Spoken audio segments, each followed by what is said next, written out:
கூட்டணியிலிருந்து விலகியதற்கு காரணம் அப்படின்ட்டு இவரை நாங்கள் ஏற்க முடியாது, ஊருக்கு சென்று துரோகம் அகம்பாவத்துடனும் ஆணவத்துடனும் பேசி கொண்டிருக்கிறது, இதை எப்படி நாங்கள் ஏற்றுக்கொள்ள முடியும் என்று நயினார் நம்புகிறார்.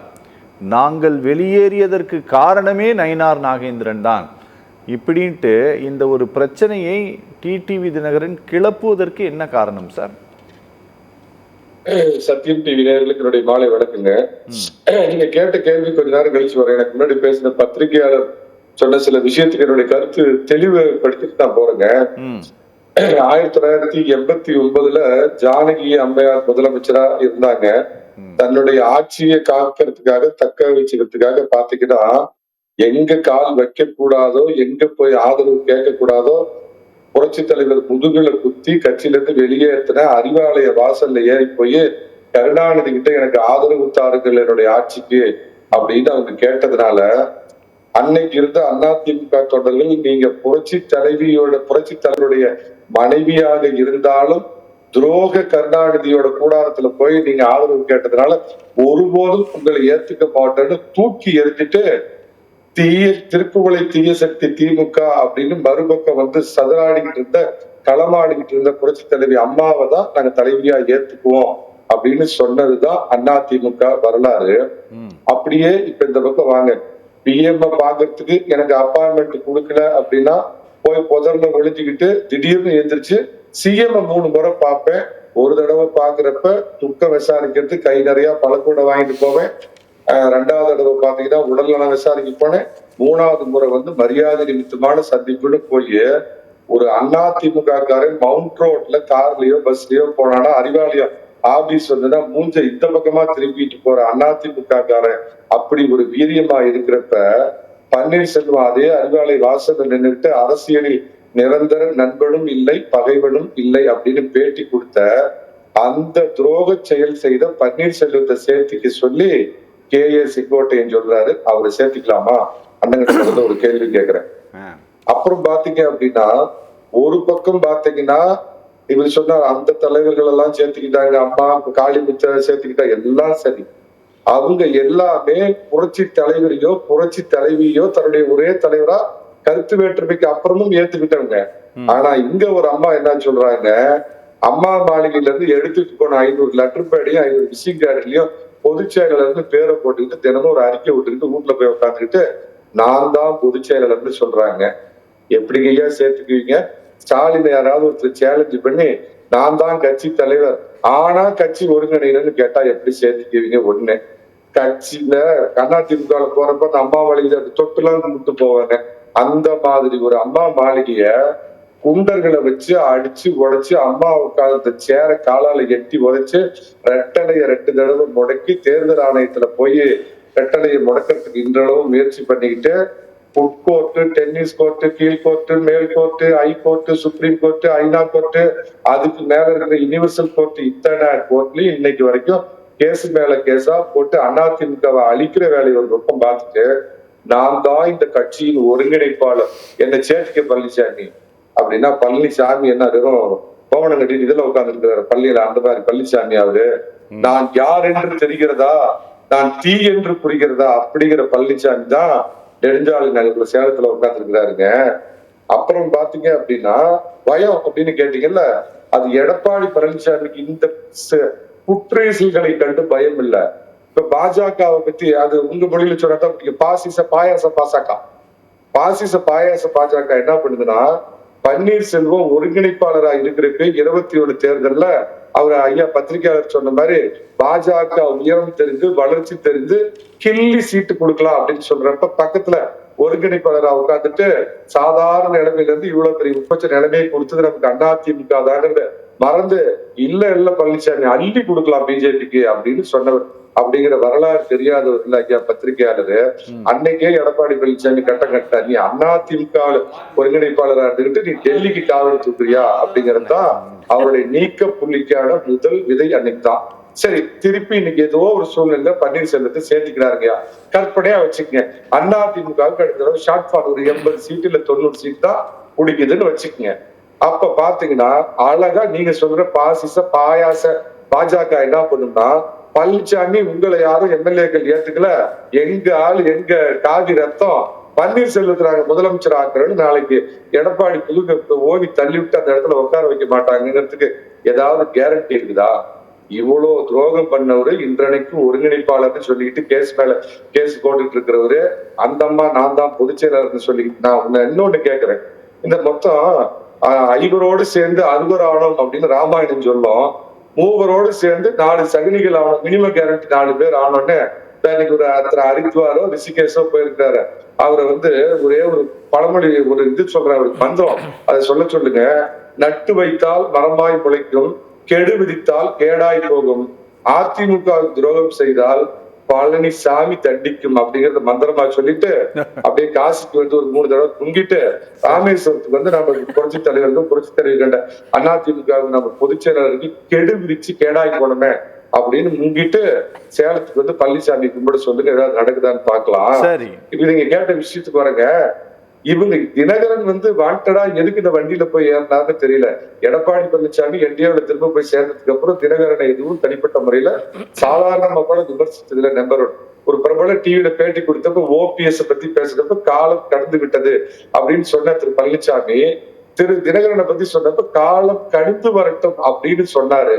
அவருக்கு எதிராக போட்டிருந்த ஒரு கேஸ அதிமுக வாபஸ் வாங்கிச்சுன்னு இவ்வளவு நல்லெண்ண சமீட்சைகளை கொடுத்த பழனிசாமிய ஜிஎஸ்டியை குறைச்சு இந்தியா முழுக்க மக்கள் அதை கொண்டாடிட்டு டிவியில பார்த்து பிஜேபிக்கு ஒரு பெரிய நல்ல பேர் கிடைச்சிட்டு இருக்கிற அந்த நேரத்துல அந்த நியூஸ் தமிழ்நாட்டு மக்கள் பார்த்திடக்கூடாதுன்னு அந்த நேரத்துல பார்த்து நான் வெளியே போறேன் வாண்டடா அப்படின்னு சொல்லி வெளியேறின தினகரன் எதற்காக அப்படி பண்ணார், இவங்களோட போய் அவரு சேர்ந்துக்கிட்டு ஏன் இப்படி பண்ணார் அப்படின்னு எனக்கு தெரியல.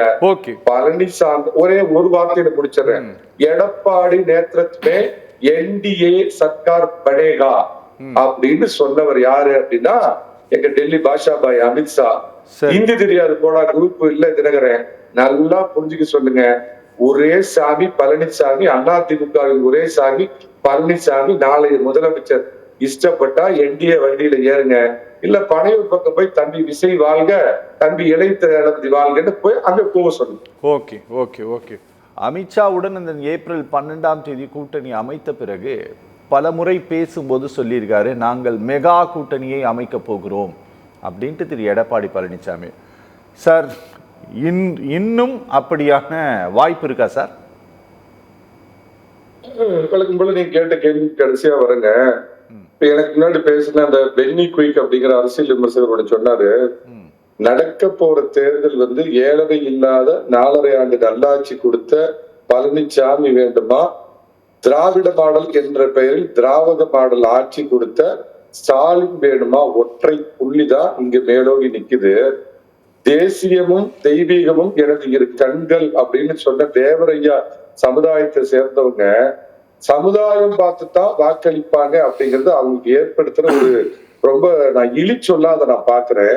தேசிய சிந்தனை கொண்டவர்கள், நாட்டுல நல்லதுக்காக ஆதரிக்கிறவங்க சார். இல்ல சார் 2021 ஓட்டு போடல சார், நீங்க கருப்பு கொடி வச்சாங்க சார். நீங்க 10.5% இடஒதுக்கீடு கொடுத்ததுக்கு. ஆமா, அவ்வளவு எதிர்ப்பு வந்தது. அவர்கள் ஜாதியை பார்த்துதான் ஓட்டு போடுவார்களான்ட்டு ஏதோ வேணும்னு சொன்ன மாதிரி நீங்க அப்படியே பேசுற போக்குல பேசி கடந்து செல்லக்கூடாது மணிகண்டன் சார். பேசி முடிச்சிட்டீங்களா? சொல்லுங்க. சரி, நீங்களே உங்க கேள்வியில பதில் சொல்லிட்டீங்க.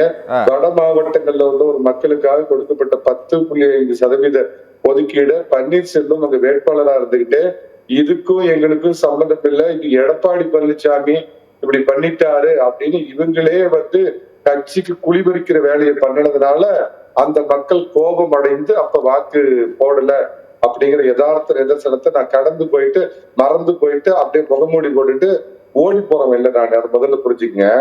தனிப்பட்ட முக்குளத்தோர் மத்தியில பெரிய செல்வாக்கு இருக்குது அப்படின்னா என்னுடைய நினைவு சரியா இருந்தா 1977 அரவிந்த் தாட்சன் சொந்த ஊரான சேலம் மாவட்டத்துல இருக்கிற ஓமலூர் தொகுதியில புரட்சி தலைவர் வலிமையா இருந்த காலத்திலேயே பாத்தீங்கன்னா சுயேட்சையா செம்மலை ஜெயிச்சு போனாரு. நீங்க பேசும்போது நான் குறுக்கிட வேண்டாம் அப்படின்னு நான் நினைக்கிறேன், ஆனாலும் நீங்க என்ன குறுக்கிட வைக்கிறதுனால நான் சொல்றேன் சார். சட்டப்பேரவையில் இந்த 10.5% அறிவித்த போது திரு எடப்பாடி பழனிசாமி அப்போதைய முதலமைச்சர் தெளிவாக சொன்னார், இது 6 மாத காலத்திற்கு மட்டும்தான் அப்படின்ட்டு.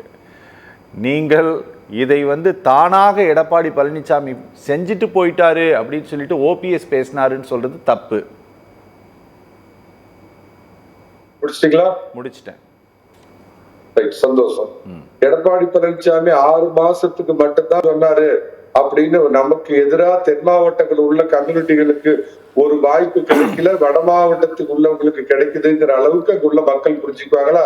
இல்ல எடப்பாடி பழனிசாமி 6 மாசத்துக்கு தான் சொல்லியிருக்காரு, அதனால ஒரு பிரச்சனை இல்லை அப்படிங்கிற அளவுக்கு ரொம்ப சிந்திச்சு தெளிவோட இங்க கூட இருக்கிற ஒரு ஆளே இப்படி எங்களுக்கு அதுக்கும் சம்மந்தம் இல்லைங்கன்னு காட்டி கொடுக்குறப்ப மக்கள் ஓட்டு போடுவாங்களாங்கிறத சத்தியம் டிவில பாக்குறவங்களே அதை புரிஞ்சுக்கிட்டுங்க. சரி, அதான் அடுத்தது தாமரைக்கணி இதே மாதிரி அம்மா ஜெயிச்சிருக்கிறாரு, திருநாவுக்கரசர் இதே மாதிரி ஜெயிச்சிருக்கிறாரு.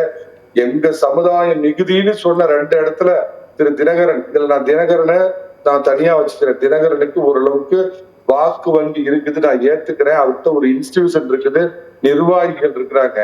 ஆனா கட்டுறதுக்கு வேட்டியும் இல்ல, தோல்ல போடுறதுக்கு துண்டும் இல்ல, கட்டுறதுக்கு கொடியும் இல்ல, காட்டுறதுக்கு சின்னமும் இல்லாத பன்னீர்செல்வம் ராமநாதபுரத்துல முக்குலத்தோர் நிறைந்த அந்த இடத்துல ஒரு சிறுபான்மை சமுதாயத்தை சேர்ந்தவர்கிட்ட போய் தோத்து போனாரு.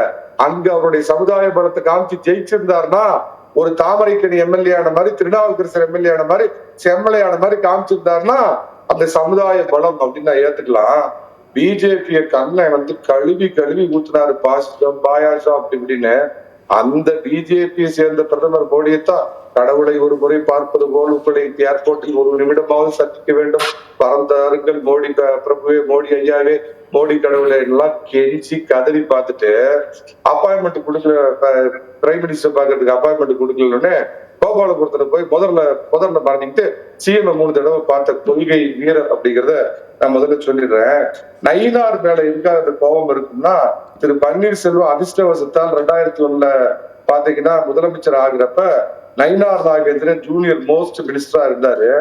அப்ப இந்த சின்ன மம்மி நம்ம தினகரன் சசிகலா 3 பேரும் சேர்ந்து அவரை கட்சிக்குள்ள ஏதோ படாத பாடுபடுத்துறாங்க. அதுக்குத்தான் இன்னைக்கு தேசிய திராவிட மாப்பிள்ளை நயினார் வச்சு செய்யறார் அப்படின்னு நான் ஒரு விஷயம் கேள்விப்பட்டேன். என்னை விட இந்த கட்சியில அதிக காலம் பயணிச்ச கண்ணங்கண்டது உண்மையா பொய்யா அப்படின்னு கேட்டுக்கங்க. அம்மா காலத்திலேயே கன்னியாகுமரியில திராவிட கட்சின்னு சொல்லப்படுற அதிமுக 3வது இடத்துக்கு போயிருக்குது. அதே சமயத்துல அம்மாவுடைய மறைவுக்கு அப்புறம் அதிமுகவுல ஒரு தொய்வு ஏற்பட்டிருக்குது. இது it is acid test for Edappadi Palaniswami. தன்னுடைய தலைமையை நிரூபிக்க வேண்டும். தமிழகத்தினுடைய முதலமைச்சரா வந்தா தான் தன்னுடைய தலைமையை அவர் நிரூபிக்க முடியும். ஆனா இந்த 3 பேரை சேர்த்துக்கிட்டா அதிமுக ஒன்றிணைன்னா என்ன பேத்தடிக்கா இருக்குது, இது பேத்தலா இருக்குது. 3 பேருக்கு 3 ஓட்டு இருக்குது சார். ஒரு எம்எல்ஏ யாருக்கு பின்னாடியாவது இருக்கிறாங்களா? ஒரு 40 செயற்குழு மெம்பர் இருக்கிறாங்களா? ஒரு எம்பி இருக்கிறாங்களா? கேசி பழனிசாமி அவர் பாத்தீங்கன்னா இந்த 3 பேர்த்தையும் ஏத்துக்க மாட்டாரு. பெங்களூர் புகழேந்தி பாத்தீங்கன்னா இவங்க 3 பேரும் மோசம் பாரு. கேசி பழனிசாமி புரட்சி தலைவரை எந்திரிச்சு வந்தா கூட ஒத்துக்க மாட்டேன், நான் மட்டும்தான் தலைவரும் பாரு. இவங்களே 4 பக்கம் 4 நண்டா பிரிஞ்சு நிக்கிறப்ப இவங்களை சேர்த்துறதா கட்சியோட பலம். எடப்பாடி பழனிசாமி 6 மாசத்துக்கு முன்னாடி மக்களை காப்போம் தமிழகத்தை மீட்போம்னு போய் கட்சி ஒரு பக்கம் பலப்படுத்துறாரு, பூத் கமிட்டியை பலப்படுத்துறாரு, தொண்டர்கள்ட்ட நேரடியா இது பண்ணி கட்சியை இந்த விதத்துல பலப்படுத்திட்டு இருக்கிறப்ப இந்த 4 இண்டிவிஜுவல்ஸ் இந்த இன்ஸ்டிடியூஷனுக்கு தேவையில்ல. வேணும்னா தேசிய ஜனநாயக கூட்டணிங்கிற பஸ்ல ஃபுட்பால்ல ஏறிக்கலாம். தினகரன் எதற்காக வெளியே போனார்னு தெரியல. பன்னீர்செல்வம் தனியா ஒரு இயக்கம் ஆரம்பிச்சால் அவர் வேணும்னா இந்த கூட்டணிக்கு வர வாய்ப்பு இருக்குது. ஓபிஎஸ் ஐயா ஐ எம் சாரி அதிமுகவில் சேர வேண்டும் என்றால் பெட்டர் ட்ரை அடுத்த பிறவி. ஓகே.